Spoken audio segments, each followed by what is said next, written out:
Hello, everyone. Welcome to Diego Knows. This is Diego, and today I'm going to talk about episode 3 for the Hawkeye Disney Plus miniseries. So it dropped today. I just finished watching it. I already did a review on episodes 1 and 2 where I talked about Hawkeye. So this time I'm just going to talk about the episode. This was a better episode than the first two. I enjoyed it. Had some really good action in there. I especially loved the car chase in the beginning. It starts off with Hawkeye being captured by the tracksuit mafia, and then Echo, the leader, comes down and confronts them while they're tied up. Now, as far as the character Echo goes, I don't know too much about her. In the comic books, what I do know about her is that she's deaf. She's kind of like Daredevil. She's a handicapped superhero. She's deaf, but she can mimic people's abilities, like Taskmaster. Now, if you remember, Taskmaster was in the Black Widow movie. It was Dracov's daughter. Remember that a ridiculous scene where she took off her helmet and you saw a woman's face on a man's body? Okay, because clearly it was a man in the suit. Uh, but anyway, so she's got the powers like that. Okay, and so she can mimic anyone's abilities, and she's handicapped. So that's her thing. All right, she's deaf. She communicates with sign language. So she tries to do that with Hawkeye, but Hawkeye, is hearing aid, and he's like, I'm hard of hearing, I'm not deaf, whatever. And he doesn't know sign language completely. He's still learning sign language, still practicing it. And of course, Kate's there, and there's this comedy scene with her and one of the thugs are talking. He's like, I got my girlfriend tickets to go see this band, and she's just using it because she wants to take her friend instead. Blah, blah, blah. I want to break up, it's just a ridiculous little humor like that. And Hawkeye, when that conversation is going on between Kate and the thug while they're, being held prisoner. I mean, Hawkeye just looks at her and just looks at, you know. And I got a sense on several levels with that. Number one, I got a sense that his character was frustrated, that Kate was talking to this guy and giving him relationship advice. This is the guy who's holding them captive. And number two, I think Jeremy Renner was like, what the hell kind of show am I in? Okay, like, how the hell did I get into this? They must have paid him some really good money. Now, just on a personal note, what I do know about Jeremy Renner is that I believe he was married, or maybe he was just in a relationship. I don't know the full details, but I do know he has a child with a woman who is demanding, because it made the news. Okay, she's demanding he pay her like $350,000 a month in child support. I have one kid. And he had to go to court a couple of years ago and try to get that reduced. Because nobody was working during COVID. The movie industry shut down for a while. Nobody's getting paid.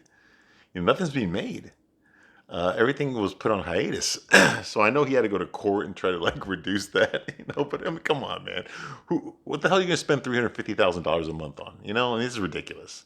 I think he got it lowered down to like 50 grand or 100 grand a month, but still, man, that's a lot of money for one kid.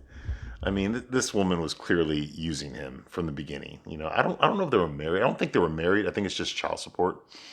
I have to look into that. But the only reason I bring it up is because I know that was in the news. I know it was reported. And I do know that in order for him to meet that financial requirement, he has to keep working. So if he's going to if Disney's going to offer him some money to do a Hawkeye series, and he reads the script, it's like, oh God, do I really need to do this? And then he looks at those child support payments. Like, yeah, I got to do it. Okay, I'll do it. So I understand he's trying to get paid. Which kind of bothers me a little bit because I like Jeremy Renner. I think he's a really good actor. I think he's kind of he's a real person. I've seen him before. I remember he played Jeffrey Dahmer, the serial killer Jeffrey Dahmer. The gay cannibalistic serial killer from Milwaukee. I saw that movie that he did. It was a low budget independent movie. But he was really, really good in it. He played Jeffrey Dahmer, and the pathos that he had. He's a really good actor. And then I saw him again. I remember I saw him in The Town, the Ben Affleck directed movie. The Boston guys where they're like bank robbers or something, and Ben Affleck falls in love. He was like the evil best friend. And then I think I saw him in SWAT, which was a joke movie, with Sam Jackson and Colin Farrell. He was like the SWAT guy that went evil, whatever. But the point is that he's a really good character actor. Okay, he can sell it. he can sell, like when he plays a bad guy, that look on his face, he looks like a bad guy. He can play that pretty well. And then I remember him in the Hurt Locker. I mean, the Hurt Locker. I'm a Marine, okay, so I'm a veteran, so I know what it's like to be out there in that desert, and I know the kind of stress that you're under, and the way that we handle those things is not the way we would handle normal life. You know, the scene where he's in the grocery store and he's got all these different choices of cereal. He doesn't know.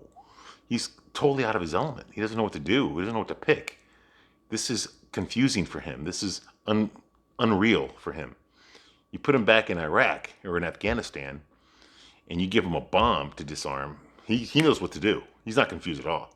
He's in his element. But you put him in a grocery store and his wife tells him buy some cereal and he's just like, he's lost. He's frozen. He can't do anything. He can't make a decision.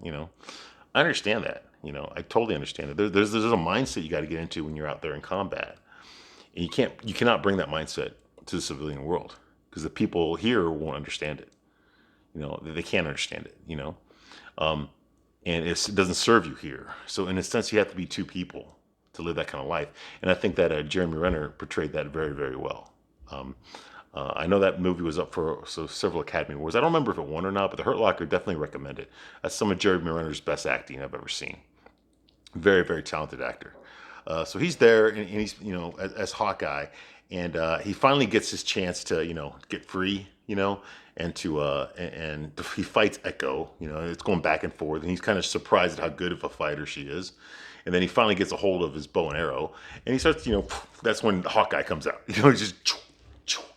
I mean, Katniss Everdeen's got nothing on him. Okay, I mean, he's the Archer. All right, okay. Green Arrow's the original Archer, but Hawkeye was a knockoff of Green Arrow. Okay, but anyway, so Hawkeye's doing his thing. Boom, boom, boom. He knows that bow and arrow, like it's a part of his body.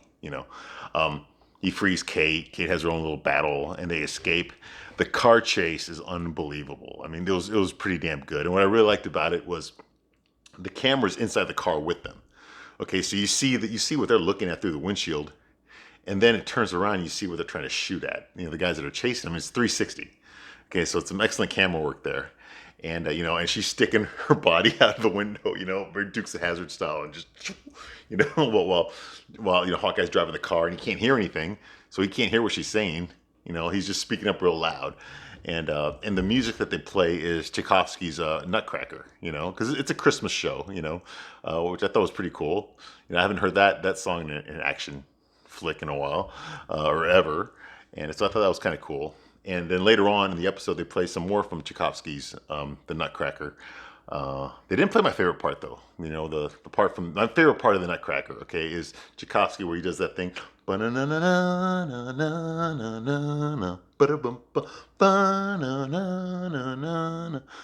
that wasn't in there. That's my favorite part, just so you'll know, okay?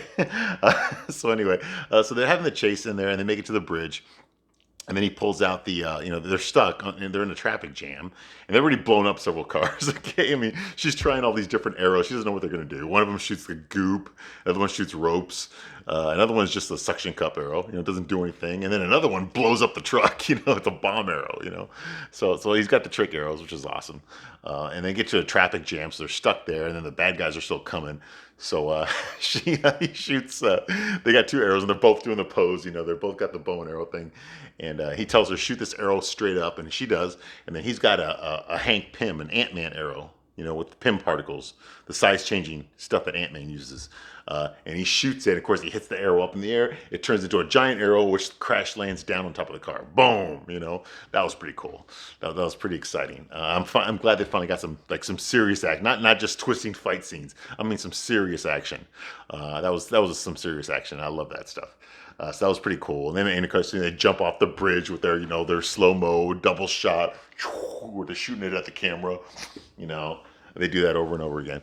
They get on the train, and you have a little candid scene where they're like, yeah, I think we need to walk the dog. The dog's been in the apartment all day. He's like, you know what? You're a really good archer, and by the way, I think you need to walk the dog, because you can't hear what she's saying. So he's just like, he's just saying stuff, And I'm thinking to myself, like, okay, I'm starting to not like Kate. Okay, because like I said before, she's supposed to be the new Hawkeye. Like the old Hawkeye's supposed to train her. but she's still acting like she's on a freaking Disney Channel like teenage sitcom. And even though she's 20, I mean, she's playing a 22-year-old, but I know she's 24 in real life. And she's acting like she's 16. She's acting like she's on some iCarly shit, some Disney sitcom, some teenage Disney sitcom. And there's a billion of them. She's acting like that, and I'm like, well, I don't think this is the kind of girl that would make a good Hawkeye. The only way you could write this off, the only way you could do this, is if you. I mean, obviously, they want her to be that character. Okay, that's why they hired her. I'm sure that when she auditioned, they're like, she needs to be the iCarly girl from the Disney Channel, whatever, or Nickelodeon. I don't know what the fuck it is. Okay, but she needs to be that. That's what we want to be Kate Bishop. So let's hire a girl who can pull that off. Well, Haley Steinfeld plays that, in her Disney shows. So that's what we want. So I'm thinking to myself, okay, well, do you want that character to be Kate Bishop Hawkeye? Or should you create the Kate Bishop Hawkeye character as she is in the comic book and then find an actress to meet that? I don't think they did that. I think they wanted a personality, a certain personality, a Disney Channel personality, to be this character rather than have that character from the comic book, the one that people like, and then find an actress to fit that role. You see what I mean? I think that's what they're doing here. And if they're doing that, for sure, I mean, I'm not going to pass judgment until I've seen the whole show. But if that's what they're doing here, then they're making the wrong choice. Okay, the script has to come first. The story has to come first. Okay, you got to have the story first and know exactly what that story is about, who's in it, who these characters are, and where that story is going before you start hiring the people. Okay, if you hire the people first and then try to make the story fit around that, then you're putting the carriage in front of the horse. And I think that maybe because of Haley Steinfeld's like hot right now, she's commanding a high day rate, from her agency. She did Bumblebee, so and she's already a part of the Disney family because of her TV shows. So I think that they're like, okay, well, we need to grab her up right now, or else someone else will. They're not thinking about the show. They're not thinking about the quality of the show. They're not thinking about, okay, is this the right actress we need to play this part? I think what they're thinking is like, okay, well, she's hot right now, and we need to get her before someone else does. And we'll just find a way to make the character around her. And I don't think that's the right thing to do. I really don't. And I think that's the biggest problem that I'm seeing on the internet right now. The people that are talking about how they hate the show. I'm going to reserve judgment before I say I hate the show. I want to watch the whole thing first. But I think the people that are out there saying that they hate the show, the ones that actually watch the show, because apparently not a lot of people are watching the show. I'm one of the few that are watching it. I think that's the problem is with this character, with Haley Steinfeld's portrayal of this character. I think that's the big problem. Is they're seeing a Mary Sue, they're seeing, okay, well, this girl's acting like, Haley Steinfeld, like iCarly, on a show that doesn't need a character like that. So I think that's the problem that they're having with it. They can't see past that. And I'm having a hard time see past that. I wanted to see a story about Clint Barton. I want to see a story about Hawkeye, male Hawkeye, the man Hawkeye. That's the guy I want to see. I don't really care too much about Kate Bishop, but if she's going to go along for the ride, then first of all, don't suffocate me with her. And second of all, at least when she's around, I want to like her when she's around. I want to, be interested in her when she's around. I want to be excited about her when she's around. I don't want to be annoyed when she's around. I don't want to feel like she's holding back the Clint Barton character. And I kind of think she's doing that in a bit. Now, she's got some touching scenes there. Like there's a part in where, Hawkeye can't hear, his hearing aid's damaged. So his son calls him and he cannot hear his son, but for some reason he can't tell his son, hey, I can't hear right now, my hearing aid's damaged. So Kate is writing down what his son is saying, and he's reading it, and then he's responding to that, and I think that was a touching scene, it was. But at the same time, I think that, Hawkeye could have easily just said, hey, I can't talk right now, just text me, and then he would have texted back, and it would have spared all that, but for some reason they had to do the whole, hey, I'm going to help Hawkeye talk to his son, and when it easily could have been solved just by texting each other. I mean, come on, this is 2021. Okay, more people text each other than actually talk to each other. Okay, so you don't need to hear somebody to communicate with them. All right, but I think they thought, oh, it'll be really touching if we do this. We have Kate Bishop write down what his son is saying, so that kind of give the illusion that Hawkeye, that Clint Barton needs Kate Bishop in his life to help him. They can help each other. It's not just him helping her. And to me, I saw right through that. So that's just another form of manipulation, and I didn't really buy that. So far with Kate, I don't really sure if I like her that much. Like I said, she's not really, the whole situation with them being held captive in the beginning, like I can understand if she had just walked in on this situation, if she's like minding her own business and she walks into a room and there's Hawkeye tied up with all these thugs, holding him hostage, and she's like, uh-oh, wrong room, and she tries to make a break for it and they catch her. Okay, now I understand why she's like all freaking out, like, God, this is kind of a bad situation we're in here, like, what are we gonna do? I don't know what to do. What do you think we should do? I can understand if that's the situation. That's not what happened though. She actively put on her Hawkeye suit and went looking for Clint Barton, and she knew he was tied up. She knew they had him held captive in this warehouse, this KB Toys warehouse. She knew that the tracksuit mafia was there. She didn't know they had guns. I don't know why she wouldn't think that, but she decided to jump in there with her bow and arrow, and she brought a bow and arrow to a gunfight. And she's like, uh-oh, this is a bad time. And then they tie her up. It's like, well, come on, all right? What are you? Okay, are you a fearless but reckless person? Or are you someone who doesn't know what to do in dangerous situations? Which one? You can't be both. Okay? You cannot be both. And they're trying to play her off as both.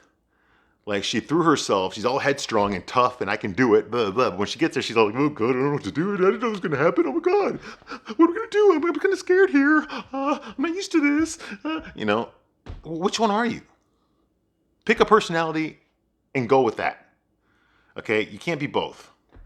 Okay, you can't, if you can't show the personality of someone who's afraid of dangerous situations, and then be a person who recklessly throws himself in a dangerous position. That's not the same person. So they need to figure out what Kate Bishop is. That's my biggest gripe with her character, is that they need to figure out who she is, because I don't know who she is. On one hand, she's this expert at all these different things, and is more than capable of handling dangerous situations. I mean, she beats up thugs like it's nothing. She fights spies, and she knows, and she can do all these dangerous things, right? And she's an expert with the arrow. And Hawkeye even tells her, you're one of the best archers in the world, I don't know why he would think that. But so he's building her up. People are building her up. Like, she got all these medals. She's a martial artist expert. She's a fencing expert. She's a gymnast expert. She's an archery expert. She's all these things. But whenever, she's in a situation, like a stressful situation, she stresses out. Like, she starts sweating. She's like, oh, God, I don't know what to do. She goes into sitcom mode. She goes straight into iCarly mode, like a typical episode, or like she's got the hots for some guy in high school, and she doesn't know if he likes her or not, so she pretends to be somebody else in order to get him to like her, and then that screws up and blows up in her face. And at the end of the episode, we find out that he really liked her just for who she is. She doesn't pretend to be anybody else, that's how she's playing this. Like, come on, bitch, grow up. Quit talking to yourself. Quit freaking out. If you don't want to fucking piss your pants over being held hostage, by a bunch of armed thugs, then don't throw yourselves into warehouses where there's a bunch of armed thugs. Don't do that then. Problem solved. So just stuff like that is the problem I have with Kate's character right now, and I hope it gets better. I really do. In this episode, we didn't see any of her mom, Eleanor. Although I'm pretty sure she's the bad guy. We got a lot of backstory on Maya on Echo. She's raised very similar to Kate Bishop. Wasn't raised rich, but she had a strong bond with her dad, just like Kate Bishop did. And then he dies, just like Kate Bishop's dad died. Ronan killed her dad, but he was a criminal. Turns out he was part of the tracksuit mafia. He was one of the lieutenants. And Clint Barton, when he was in his Ronan persona, he killed her dad, just like he killed all the other thugs. And so that's why it turns out that she's actively hunting Ronan. She wants the guy that killed her dad. And she doesn't know that Hawkeye is the guy, that Clint Barton is the guy that killed her dad. All she knows is that this girl, Kate Bishop, was wearing that suit. And, now you do the math, she would have been a little girl when her dad died. So she knows it's not Kate Bishop that did it, but she wants to know who did do it.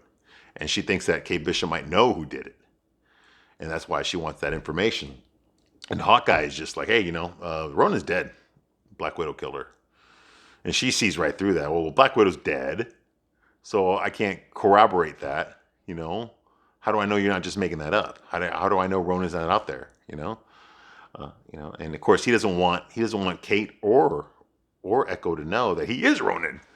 That's how he knows, that he's the one who did it. Yeah, I killed your dad, but he's not gonna tell her that, because he's not proud of it, and in the situation, it's not a smart thing to do. So there's that going on, and Kate doesn't know that he's Ronan yet. But there is a kind of a cool scene where they're sitting in the diner, and she draws a picture of the cartoon Hawkeye, the comic book Hawkeye with the helmet with the H on it, and he's like, "Well, I'm not gonna get caught dead wearing that because number one, I'm a ghost. I'm trained to be a ghost. I can't have people recognize me.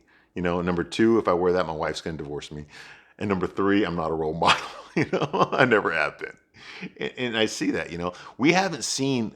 I mean, we saw a little bit of Hawkeye just going berserker rage, like we saw that in Avengers Endgame. But other than that, we haven't really seen Hawkeye do anything like brutal or do anything that's like you would see like morally questionable or evil. You haven't seen him do that. You know, but you can tell by the look on his face that he probably has done some stuff like that in the past. And Ronin was his expression of that. It was his way of, his family probably grounded him, into reality and gave him something to live for. But when his family got snapped out of existence, he reverted to just his basic instincts, which is just to kill. And that's what he likes to do. He likes to kill people.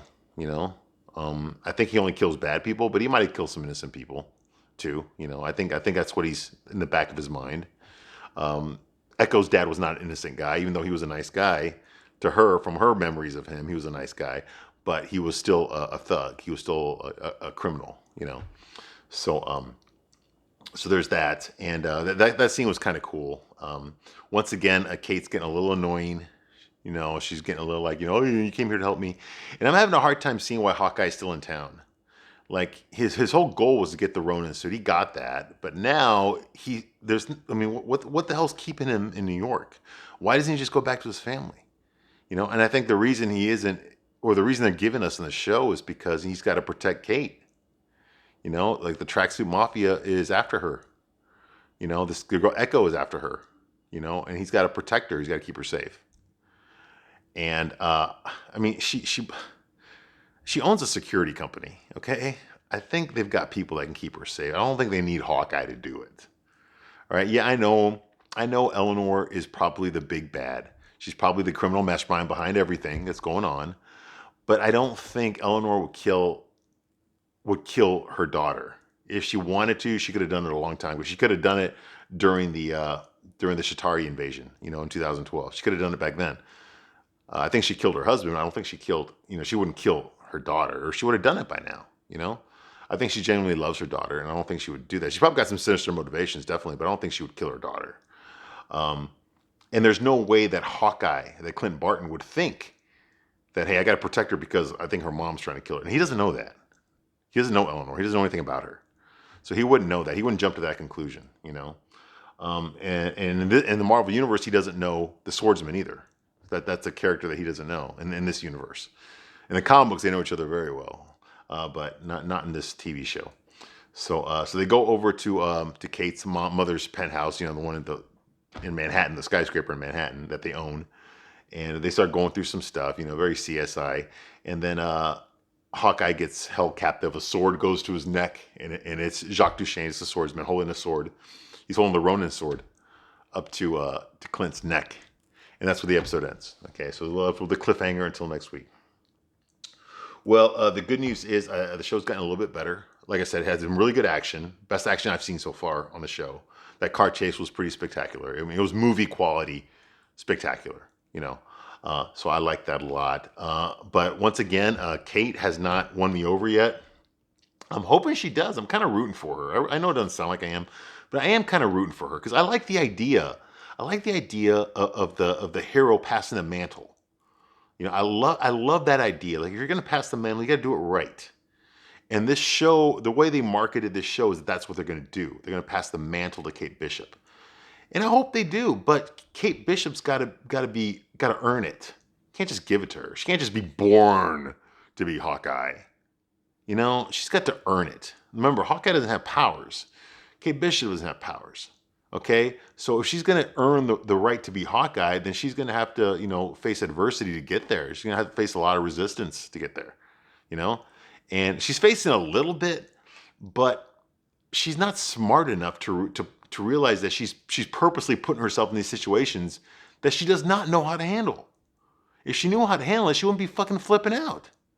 I mean, Hawkeye is in the same situations with her. He's being held captive with her, and he's not flipping out. He's not talking to himself. He's not going, oh my God, what are you going to do? These guys got guns. I can't get out of here. What about my kids? What about my wife? What about my kids? I'm going to see them again. He's not doing that. But Kate Bishop's doing that. And she's supposed to be the new Hawkeye. I mean, come on. Hawkeye got lured into this trap, and then he got taken. Okay? Kate Bishop actively looked for him, found him, and jumped herself and threw herself into this situation on purpose. They wouldn't have had her if she hadn't shown up. I mean, and she had no plan. She had nothing. She had no idea what was going on in there. If she had known, she didn't know they had guns. If she'd known they had guns, she wouldn't have done it. But she wasn't even thinking like that. She's thinking, I'm just going to jump in there and save them. Boom. That's like, come on, that's not something that a smart person would do. So points away from her characterization. I hope she learns. I hope they point this stuff out at the end of the show. Like, hey, listen, you were being dumb and you were being this way, and and if you want to be Hawkeye, then you need to stop doing that and learn your lesson and do it this way from now on. Blah, blah. If they do that, then okay, redemption for Kate. But as for right now, she's kind of likable. Like I said, she's not like all bitchy and in your face, and I like that. So points to her for that. But at the same time, she's not acting like someone. She's thrown herself into these dangerous situations. And she's got the skills to handle it, but she doesn't have the personality to handle it. You see what I mean? She cracks under pressure. Like she really, I mean, if Hawkeye wasn't there, would she really know what to do? The only way she could survive these situations that she purposely puts herself in is if the script makes it so that she survives, and that's not good storytelling. That's not good characterization, that's just a deus ex machina. The script says that she's going to get away, so she's going to get away. Not because we see her like actively do it, like the contradiction. I mentioned this in the last video. Remember I said that, whenever one of the Russian thugs would grab her and to restrain her, she would be boom, boom, boom, boom, boom, boom, boom, defeat him and get away, right? That happens every single time they try to grab her. But when Hawkeye grabs her, she's like, oh God, let me go, come on. It's like, well, which one is it? Can you get out of being restrained or can you not? The reason you didn't break out from Hawkeye holding you is because if you had, you can't really have a show, okay? You can't really have a show, because the script says so. So like, okay, so which one is it? Can you get out or can you not get out? Can you think about your situation before you jump in there or can you not? Are you this skilled person that can handle anything or are you not? Which one are you? You see what I mean? And then finally, I'm going to leave with this last thing because I've noticed this problem. I've been reading online a lot and I've been seeing on YouTube videos a lot. When other people review these shows, one of the biggest problems that they're having right now is the whole Mary Sue thing. And the Mary Sue, for those of you who don't know, I mean, that's a woman who can just do anything perfectly. She doesn't have to learn anything because she's already great at everything. Think Tila from the new Masters of the Universe Revelation. Think Rey Skywalker from the Star Wars sequels. Okay, this is just a girl that just jumps in there and kicks everyone's ass. And why does she do it? Because she's got the badge. She can kick any guy's ass. Because she's just a woman. And women can do this. That whole thing does not fly with me at all. Okay, you got to have more than just be a woman to win everything. Okay, men aren't written that way, so women should not be written that way either. But feminism, yeah, women and girl power, yeah, force is female, all that kind of shit. And I'm kind of hoping they don't do that with this, but I'm starting to kind of think that they are. Like I said, they're contradicting themselves with Kate's character. Is she capable of handling this stuff or is she not? The show doesn't seem to know which one it is. So I'm kind of hoping they don't do this. There's already a problem right now with Marvel. If you think about it, let's look at the Marvel universe. Okay, Iron Man, he died. Okay, but now they're going to come out with a new show called Ironheart, which is a teenage black girl who is smarter than Tony Stark. She appropriates Iron Man's armor and builds a better suit of armor and becomes the new Iron Man. But she's not called Iron Man. She's called Ironheart, right? Okay, so Iron Man's a black girl now. You got the new She-Hulk show that's coming out. So basically, the Hulk was this raging alpha male caveman-like monster, who just represents toxic masculinity. So the new Hulk is going to be a woman because, women are powerful. And we've already seen what happened to Hulk, okay? In Infinity War, he got taken out right in the very beginning, and he's too afraid to come out again, in Infinity War. And then in Avengers Endgame, oh, he's back, but now he's like a male feminist, with his glasses, and he's just a nice guy. Hey, you want to try some of my breakfast? Hey, come over here. Let's take that selfie together, Hey, you want some tacos? Here's some tacos for you, okay? I think that we can probably work it out. Yeah, absolutely. I'm just gonna sit here and respect women, because that's the right thing to do. That's not the fucking Hulk, okay? That's not the Hulk. He's not some beta male feminist. Okay, that's just disgusting. But that's what they did to the Hulk. Okay?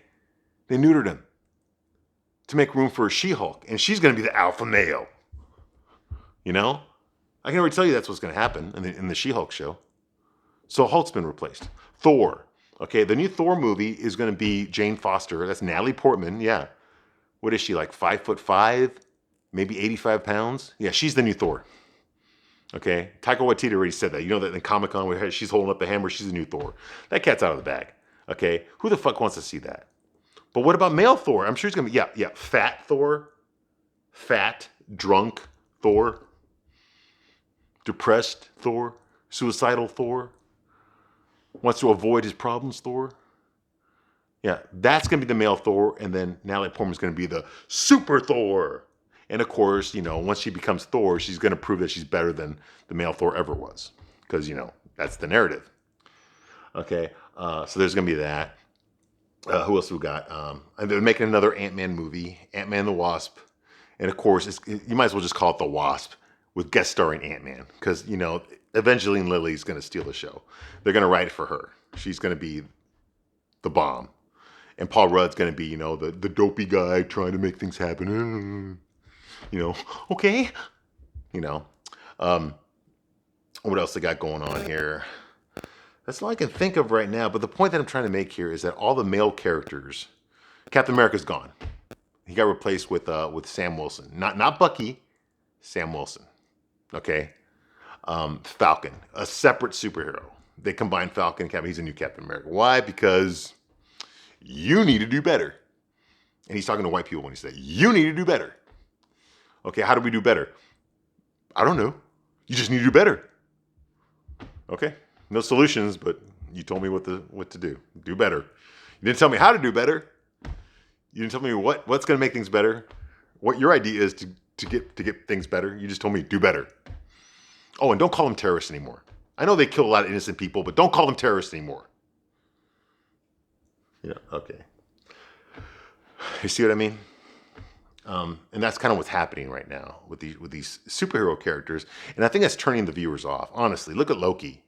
Loki got replaced by a female Loki. Okay, that wasn't even Loki on there. Okay, that was some beta male who kept getting kicked in the nuts over and over again, literally and figuratively. That wasn't Loki. I don't know what the hell that was. It wasn't Loki. And then WandaVision, it proves that, if a woman has a bad day, then everyone suffers for it.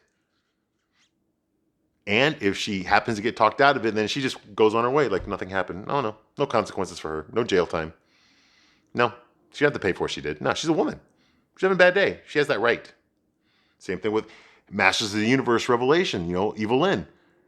Evelyn's got it in her heart. She killed all these people, and then she's got it in her heart to just destroy all of reality, and then she gets stopped by another one, not by a man, by another woman. And then they just let her go. Like, okay, you're having a bad day. It's okay. And she just walks off into the sunset. She's not in jail. She nothing happened to her. Nothing happened to Wanda. You know why? Because she's a woman. That's why. You see what I mean? This would never happen if it was the other way around. So, and that's bad storytelling. That's just straight out bad storytelling. So either you don't know how to, you haven't read any comic books, you don't know how to tell a story, or you're just a sexist. You're just a racist. You're just a bigot. And if the people that are watching this stuff, If you don't like it, then there's something wrong with you. Not the storytellers. They didn't do anything wrong. The problem is the audience. The audience are a bunch of racist, sexist bigots. That's the problem. Not bad storytelling. There's nothing wrong with these stories. There's nothing wrong with that. It's the audience that's fucked up. Yeah, that's Disney for you. And they really do treat our audience that way. Look at Star Wars. Look how they treat the Star Wars fans. You know? I mean, this is Hollywood today. This is what they're like. If you don't agree with them, then there's something wrong with you, not them. They didn't make a shitty movie. They're just shitty audience. And that's no way to run a business. That's no way to entertain people. You know? I'm still going to give Hawkeye a chance, but I'm hoping Hawkeye doesn't go down that road, because that's a really dark road. And once you've turned off your viewers, you're not going to get them back. You're not going to get them back. I'm telling you what, I think Endgame might just have been the end game for the MCU. I hope not, because I love the MCU, but I mean, what do I got to look forward to right now? Gosh, Mr. Stark. Okay, Mr. Stark. I mean, that's Spider-Man? Is that Spider-Man? That's not my Spider-Man. So anyway, okay, so I'm going to end this review now, and I'll do another review for Hawkeye episode 4 when that comes out next week. In the meantime, if you agree with me, let me know. If you don't, let me know too. I hope you enjoyed this review, and thank you.